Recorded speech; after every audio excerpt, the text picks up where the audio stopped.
Anything else you want to talk about? You text 166 177, email studio@manxradio.com, or you can give us a call on 66 13 68. First of all, Jane Glover, Chairman of Arbury Commissioners. Good to talk to you today, Jane. Good afternoon, Andy. What's the Southern Community Partnership? How did you get into the mental health first aid courses? It was actually, I'm on a couple of boards in the south, and I was able to attend this course in June of this year, and it was actually the Southern Authorities Healthcare Trust that sponsored that course. But I'm part of the steering group for the Southern Community Partnership, Right. and they're tasked with projects in the community in the south, and it's very much about promoting caring and sustainable communities. So they've come up with two main projects. One is a signposting website, which we'll tell you more about in the new year. And the other, they decided to sponsor some of the mental health first aid courses that I'd attended on the back of what I'd done. So we met up with Steve, and he's actually going to be running the courses for us. Steve Hobbs. Steve, what's your official position? Organiser? Well, I'm an actual instructor for mental health first aid England, because the Isle of Man had to align itself with one of the organisations that run mental health first aid. We decided it was easier to do it with England. So I went away and became a mental health first aid instructor. I'm also working with the Isle of Man government. The Department of Health and Social Care are currently running a number of mental health first aid courses for their staff. And then I know Jane through a variety of different organisations. They approached me and I gladly said I would come along and run the courses for them. What drew you to getting involved in mental health courses in the first place? I'm a semi-retired mental health nurse of 39 years. However, I decided I wanted to continue looking at developing wellbeing options on the island. So I set up my own organisation called Shine Isle of Man, and offer a variety of different types of courses, including mental health first aid, suicide awareness, those type of courses. And I work with a lot of voluntary organisations, statutory organisations, and I'm glad to say a lot of the big organisations now are starting to realise the significance of mental ill health in the workplace. 40 years ago, it wasn't regarded in the same way, was it? No. We've definitely had a rejuvenation in terms of trying to get parity. Currently, the UK government are trying to, or a number of cross-party MPs, are aiming to get the Health and Safety at Work Act changed. Currently, most organisations of a certain size have to have a physical first aider. In the future, if they can change the law, all organisations will have to have a mental health first aider as well. And the fact that the two branches of first aid have come together in this way, as I said, because years ago, mental health was almost a taboo. It was something that people really didn't want to talk about. You were seen as being a bit wet or a bit not in control of your life. And nowadays it's absolutely front and centre where that's concerned. You see that the convergence is a good thing, presumably. It is, yeah. But I still think there's a lot of people who still have ideas that are driven probably from what they were taught when they were very little. That keeps some of the stigma, the taboo, some of the topics under the table.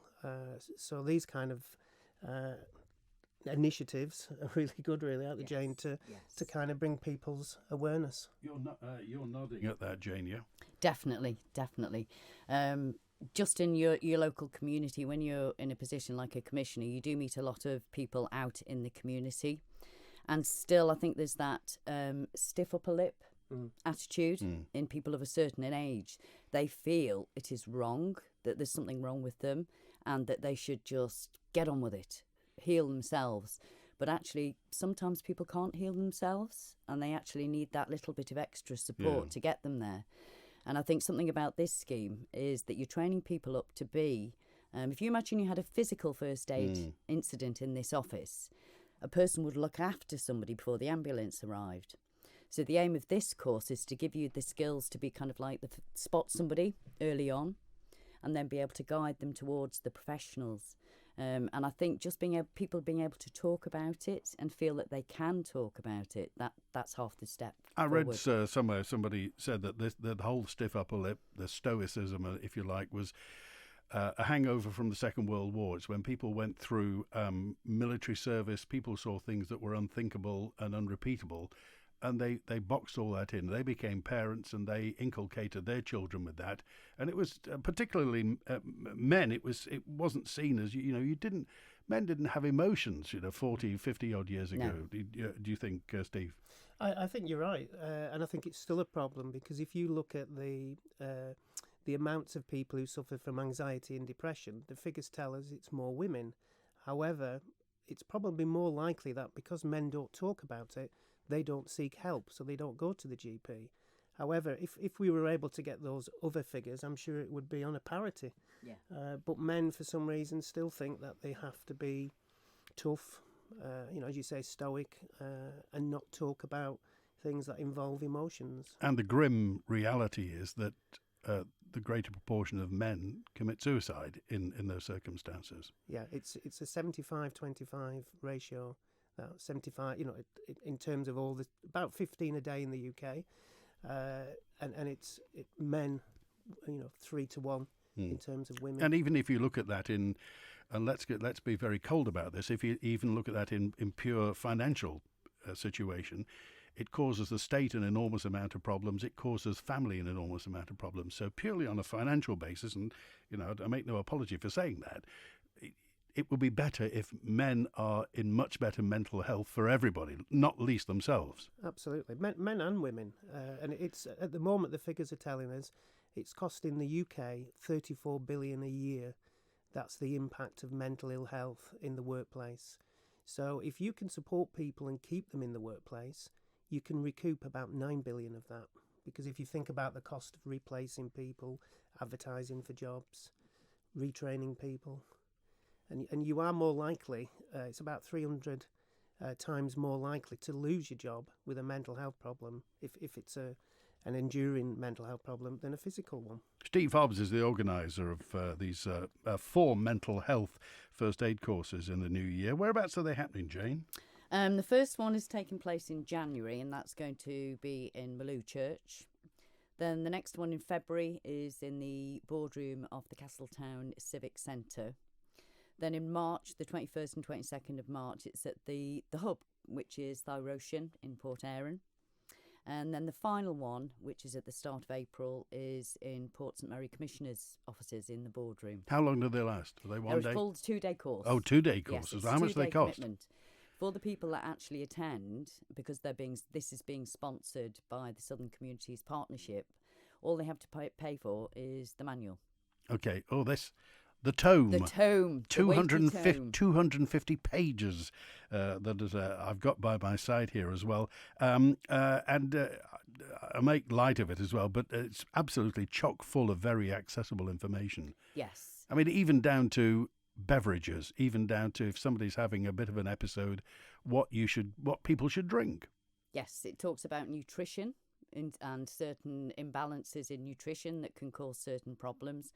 I mean, a frightening statistic for me was that you actually have nowadays 1 in 4 people in a room will probably have some sort of mental health issue. And obviously it can vary in scale. There's 3 of us in the room at the moment. Put another one in the room and one of us is likely to have a mental health issue at some time in their life. Nobody knows what goes on behind somebody's eyelids, do they? Somebody doesn't know what goes on behind. And they often say, don't they, you may complain about your own troubles, but if we all put them in a pile, you go and get your troubles before you can get someone else's. Yes. Because everybody has problems. And to say that, and again, we all make light of things, people... but everybody has issues in their life that they have to cope with, and it's better that you're forewarned is forearmed, if you like. The better you know how to deal with something, then the better outcome's going to be. What do you say, Steve? Absolutely, yeah. I think it is about people feeling confident enough in the first place to just say to someone, "Are you okay?" Because that's often where we go wrong. That we think, "Oh, somebody else will do that." And many people in the workplace just don't know how perhaps to start that conversation. And this course, I think, does definitely give people the confidence, the skills, the abilities to be able to make that first approach. Some people have lots of, if you like, crutches that they lean on. Some people lean on booze, cigarettes, some people drugs, some people have abusive relationships. People cope with things in different ways. So I'm guessing that the more you know about yourself, the more you can cope with something yourself, the more you're less likely to lean on things like that. Absolutely. I think there's a big component of the course, and the feedback I've had from people who've attended the course is just from kind of checking your own stress container, seeing how stressed you are, if you've got difficulties, and then having the knowledge to where to actually get help. So we do a lot of signposting locally, making people aware of how you can get contact. What's the signposting? It's pointing people in the direction of ways they can get support and get help. During the actual course, the 2-day course, there is actually a little mnemonic that you follow throughout to deal with different scenarios. Algae. And this is very useful because the first thing, like Steve was saying, is actually having the confidence to approach somebody that may have an issue. And after I'd attended this course, there was actually somebody in my circle, and I thought, I think I've got the confidence now to approach that lady. And not appear nosy? No, not at all. It teaches you to approach the person in a friendly, down-to-earth manner, and then importantly, listen. Quite a lot of the time we're speaking, but it encourages you to listen, but non-judgmentally. So how do you tread that line between what some people would say is interfering in another person's life? How on earth do you do that? Ask politely. Would you like to? You get them somewhere where they would feel comfortable, and you ask politely. And some people they'll put up their hand and say, I don't want to talk about it now. But again, something else that Steve taught us was in situations to be persistent and patient and just keep that conversation when you can going with that person. What are the telltale signs then you think somebody may be struggling with an issue? For me, and Steve, I think you'll probably back me up, is changes in behaviour. The person I'm talking about, I noticed changes in their behaviour. And I thought, this is not them. And so that was a signpost. What do you me. mean? That they were outgoing before and suddenly appeared reticent, that sort of thing? That can be a sign. Irrational behaviours, people doing things that they wouldn't normally do. So it's both ways, really. Right. It can be either somebody's internalising themselves, or it could be that they're going out and doing things that they would never have done before. How has this changed you, Jane? Because you seem quite involved with this. Yes. I mean, I've always been interested in the well-being of people, physical, mental, emotional. And after attending this course, it really has made me want to do more in the communities that I'm in, and be more supportive to people. On the Isle of Man, I do think we have pretty good communities, but there is more that could be done. I was talking to David Cretney, MLC, and I was saying that communities and building strong communities, helping people to be resilient and to survive traumas when they get to them. And a big part of it it's just being able to talk. Okay. Well, it's a lot different from planning, isn't it? Yes. On the commissioners. So this is an arm of that. Just tell me a bit more. The Southern Community Partnership. Who is the partnership?